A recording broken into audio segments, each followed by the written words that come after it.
Hi people, it's me Anja. My pronouns are she and her, and welcome back to my channel for a new Lisa Leeds video that I decided to film lying down just because I can. It's my channel and my rules, and if you don't like it, you don't have to be here. So anyway, March has been a good reading month so far. Not as good as I wanted it to be, but it could be worse. I always say it could be worse. So yeah, anyway, the first book on this list is called Navigating with You. This book is a YA graphic novel, and it follows two queer main characters, one of which is black and disabled, and the other one is half Mexican and half Puerto Rican, and basically they bond over the same manga, and I think this book is so good and so well done. First of all, I love reading a good sapphic graphic novel. Second of all, I really enjoyed the fact that the conflict had nothing to do with like homophobia or coming out or anything like that.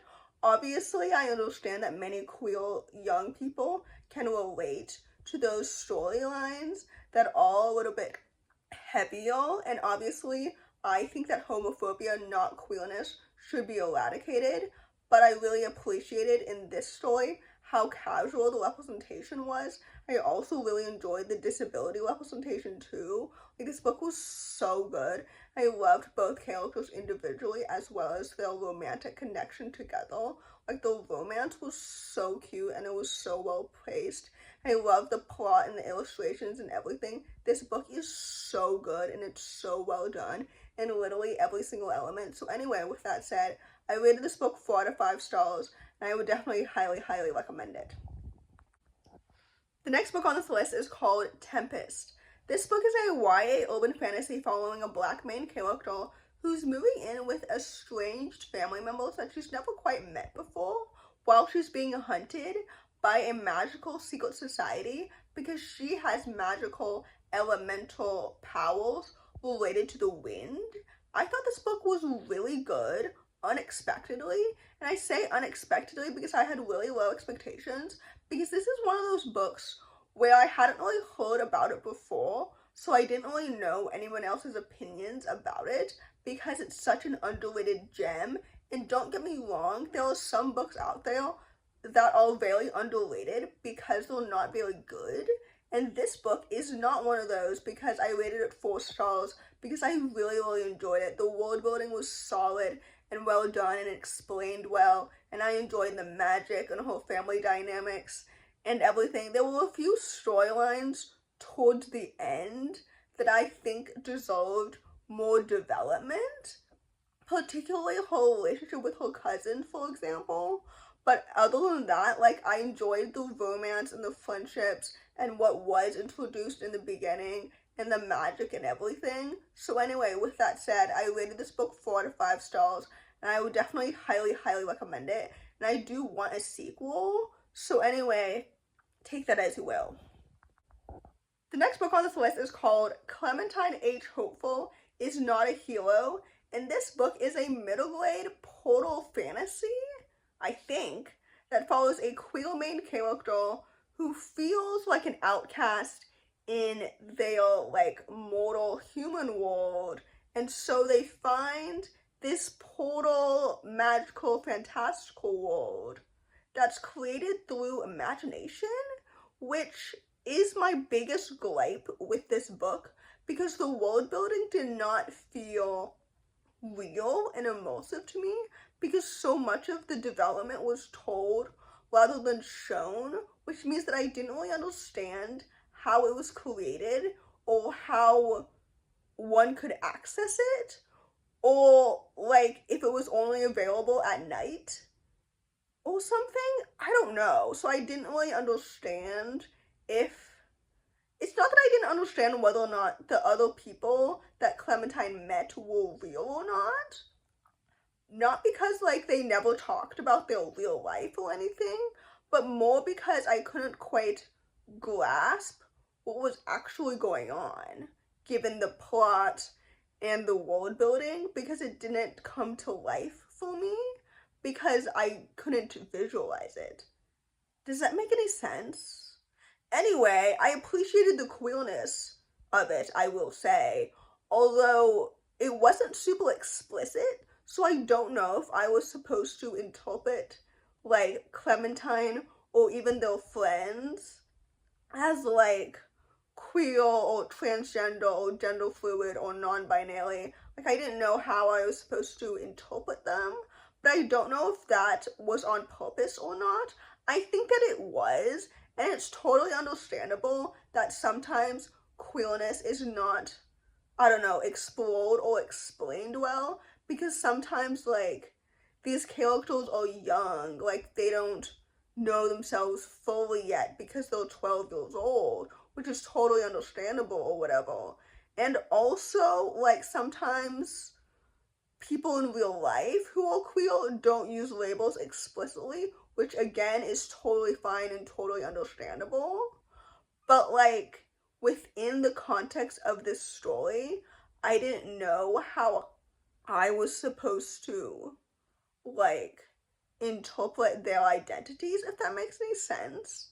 But really, the magical roller building just didn't work for me because, like I said, it just felt underdeveloped.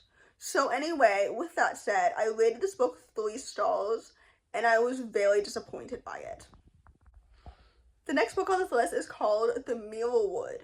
This book is a middle-grade fantasy following a young main character who battles a deadly enchanted forest, which is really interesting, and she learns the truth behind her world's fairy tales, which I think is such a fascinating concept. I love the idea that, like, within a magical universe, that they have their own lore and fairy tales and stories, and you start to learn about the heroes and the characters of those stories within a story. I don't know if that made any sense, but this book was so good and it was so well done, and I loved the world building and how magical and immersive it was. Like, I've read before multiple fantasies by this author, and I don't think that she's ever disappointed me, frankly. I loved the characters and the plot and the world building, and everything felt so well paced and so well done. And reading this after reading Clementine felt so fresh and so well done, because like, after I read a super disappointing book, I now have low expectations for whatever I read next. So reading this book felt so unique and so new. So anyway, with that said, I love the characters and the plot, the world building and everything, because it felt so excellent. So with that said, I rated this book 4 out of 5 stars, and I would definitely highly recommend it. The last book on this list, and definitely not the least, is called Dreamslinger. This story is a middle-grade fantasy following a Korean main character who's joining this high-stakes competition hosted by an organization that she is planning on infiltrating because she blames them, understandably, for supposedly killing her mother when she was younger. So it's understandable that her father has assigned her to infiltrate the society. Does that make sense? This book was so good and it was so fantastic. First of all, I loved the world building so much. I loved the family dynamics. I loved learning about like the different sides of society, of magic, of her personal relationship to like her magic and her powers and her friendships and the characters. I'm so excited to continue this series because I loved like the politics and the world building and the characters and everything that was happening, because it made so much sense, first of all, but second of all, it was so immersive and so magical and so fantastical, and I loved learning about everything. And I'm assuming that they're all sequels, but I'm not sure exactly when they will be announced or anything like that. But anyway, with that said, this book was so good. I think it's the first Asian fantasy that I've read this year, so that's fun. Anyway, I rated it 4 stars, so with that said, I would definitely highly recommend it. So in conclusion, I think in the past, I avoided filming like this, not necessarily because of the shadow of my own arm across my face, but because of the fact that, like, I feel like to be popular on BookTube, I think I used to tell myself that I had to be, like, professional or conventionally attractive or whatever, but, like, as a woman of color with white supremacy, I've never been conventionally attractive, so I can't be something that I'm not. And like they also say that on YouTube, to find your niche, you have to be yourself. But like, how can I be myself when I don't know what that is? And like, I don't know, so much of myself has been molded by the expectations of others, which means that I don't actually know who that person is underneath all of that. And I don't know if I'm even liked on BookTube by other people. Like, I'm assuming that I am, but it's like, I don't know if I'm loved, really. Does that make any sense? Like, to know that you're liked, but to not know if you're loved. Anyway, in conclusion, I hope that you enjoy this video. I hope in the future I'll be more honest and transparent. I hope to be more honest and transparent in general in 2026. And why not start now, in March 2026? I think today is March 23rd, if I'm not mistaken. I don't know.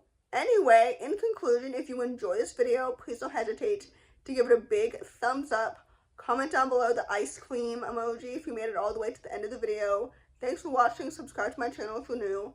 And I'll see you in my next video. Bye!